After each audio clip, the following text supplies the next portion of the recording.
অর্থনৈতিক তছনছের প্রচুর ঘটনা ওদের এগেনস্টে আছে।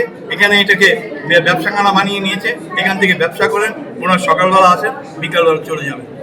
এটা হচ্ছে ওনাদের কাজ। আমাদের পাশে অফিস আছে, আমাদের নিজস্ব অফিস আছে, আমাদের এখানে আসার কোনো প্রয়োজন নেই। আমরা যখন যখন মিটিং হবে তখন আসবো।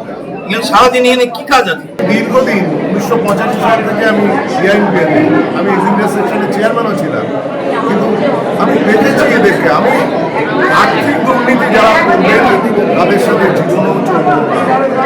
31 ডিসেম্বরই উনি অর্ডার দেবেন।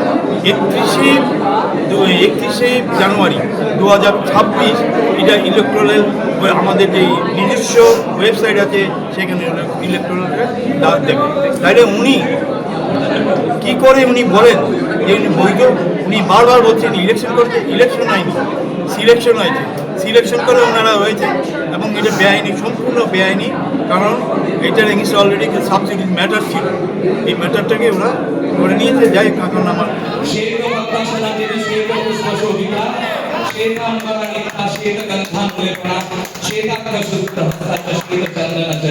श्वेत